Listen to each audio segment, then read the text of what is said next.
Namanya Zara. Zara tumbuh seperti banyak mahasiswa lainnya. Ia belajar, bercanda, dan mencoba merangkai masa depan yang ia inginkan. Di balik senyumnya, ada hal yang mulai berubah. Suara-suara yang dulu hanya berupa kekhawatiran kecil, mulai terdengar seperti kenyataan. Dunia terasa lebih bising, lebih menekan, lebih sulit dipahami. Zara tidak tahu apa yang sedang terjadi pada dirinya. Yang ia tahu, ia mulai merasa takut pada hal yang tidak bisa ia jelaskan. Dan bingung kenapa pikirannya tidak lagi terasa seperti miliknya sendiri.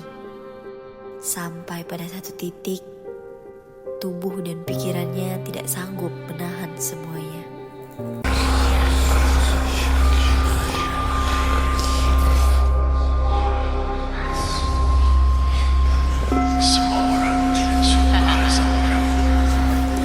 Dia bisa ngerjain gak sih? Kenapa sih dia? Dia pasti gak bisa apa-apa. Dia gak cocok di tim ini. Pergi dari sini, kami gak butuh sama kamu. Kamu gak punya siapa-siapa.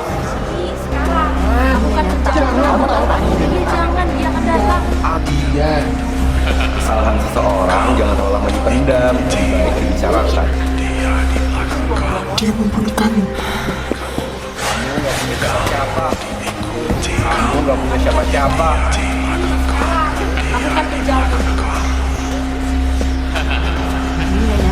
Kamu tahu kan ini nyata?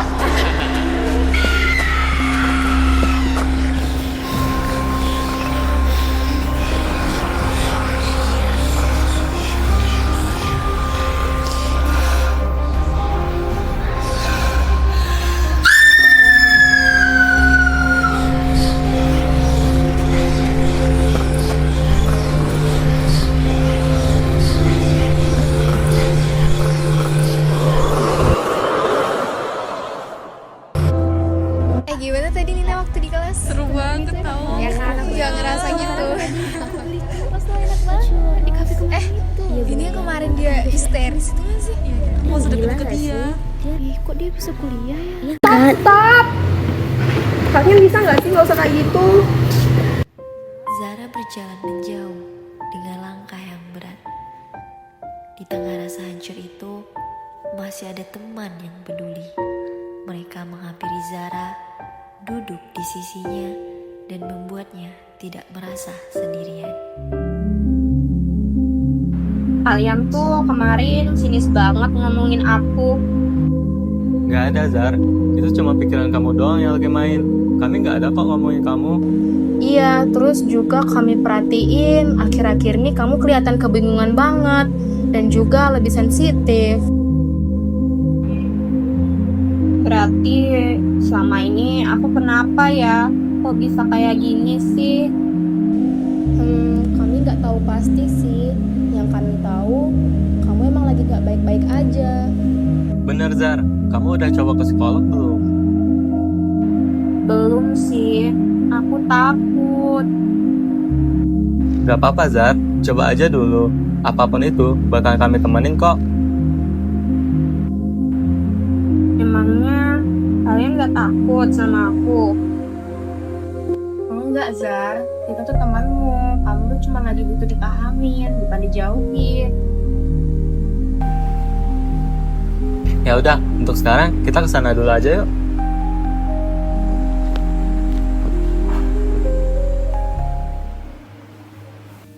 Zara akhirnya datang ke psikolog, meski ia sulit menerima apa yang ia dengar. Ia merasa seperti berhadapan dengan dirinya sendiri. Ada takut, bingung, dan ada penolakan yang tidak bisa ia jelaskan. Beberapa minggu kemudian, ia mulai jarang minum obat. Gejalanya perlahan kembali, dan ia mengalami kambuh. Teman-teman Zara mulai melihat tanda-tanda yang dulu pernah muncul. Cara Zara menatap kosong, langkahnya yang tidak stabil, dan gumam yang makin sering terdengar. Dengan hati-hati, mereka mendekat, berniat mengingatkan Zara sebelum gejalanya semakin dalam. Zar, kamu tuh nggak boleh malas minum obat kayak gitu tahu. Obat itu bisa ngebantu kamu banget loh. Itu bisa bikin kamu lebih stabil. Iya nih, aku juga udah nyari tahu. Katanya obat itu bisa bikin suara-suara aneh itu hilang ya. Iya, bukan hilang seketika sih, tapi bisa bikin kamu punya kendali lagi. Recovery itu naik turun, Zar.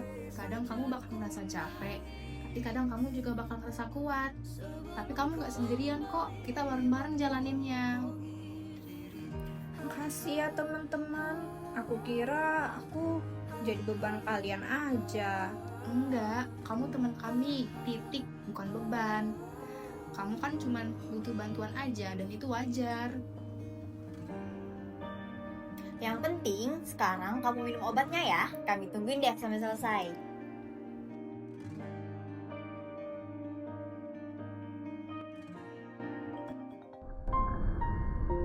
Halo, assalamualaikum Zara. Gimana harinya? Udah makan belum? Waalaikumsalam Bu. Hari ini sih aku udah makan ya. Tapi kayaknya hari ini tuh aku bad mood banget. Soalnya orang-orang kayak pada ngomongin aku ya Bu. Gak usah dipikirin banget nak. Mulut orang tuh emang suka jahat gitu. Yang penting kamu fokus kesehatan kamu dulu ya. Iya Bu, hari ini aku juga udah minum obat loh Bu, ditemenin sama teman-temanku tadi. Alhamdulillah anak ibu udah berani berteman ya. Ibu bangga banget sama kamu. Kamu kuat ya nak. Iya Bu, tapi kadang aku tuh masih suka takut gitu, soalnya orang-orang pada jahat-jahat banget. Gak apa-apa nak, kamu tetap jadi anak ibu yang baik, pintar, dan selalu berusaha. Jadi pelan-pelan aja ya nak. Iya Bu, makasih ya Bu udah dengerin cerita aku hari ini. Makasih juga udah nelpon aku. Iya, sama-sama. Dadah Bu, assalamualaikum. Waalaikumsalam. Zara akhirnya bisa tersenyum lagi. Senyum itu masih tipis dan goyah. Tapi untuk pertama kalinya, ia tidak memaksanya. Zara mulai duduk dekat dengan teman-temannya, mencoba membuka diri, meski hatinya belum sepenuhnya tenang. Ada hari yang berat, dan ada hari yang terasa lebih ringan. Namun kini, ia tidak lagi melangkah sendirian. Kehadiran teman-temannya membuatnya berani percaya bahwa pulih bukan mimpi yang terlalu jauh.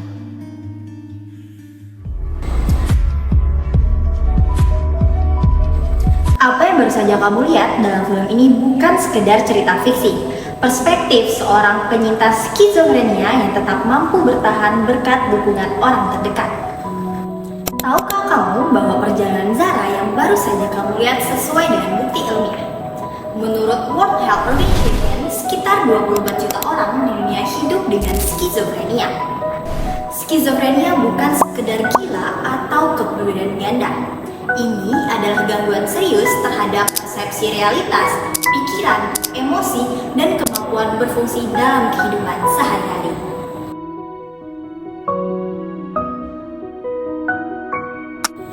Skizofrenia tidak punya satu penyebab tunggal. Kajian Robin Murray dan timnya dalam The Lancet menunjukkan bahwa gen, perkembangan otak, pengalaman hidup, stres berat, dan tekanan lingkungan bisa saling bertumpuk sampai akhirnya memunculkan gejala.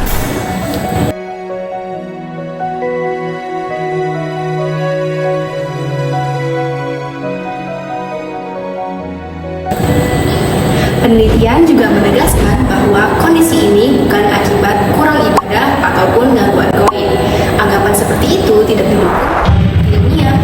Penilaian moral hanya menambah stigma dan membuat orang ragu untuk mencari bantuan.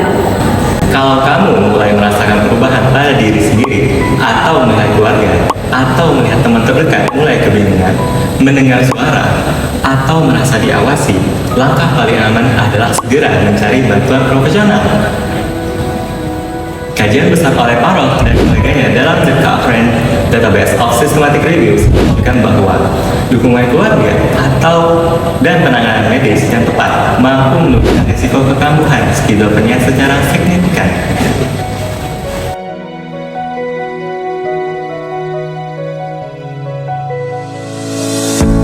Ayo ikut menjadi bagian dari dukungan itu. Mulai dari tidak menyebarkan stigma, Tidak menghakimi gejala yang tidak kita pahami, sampai berhasil menemani seseorang untuk berani mencari bantuan profesional.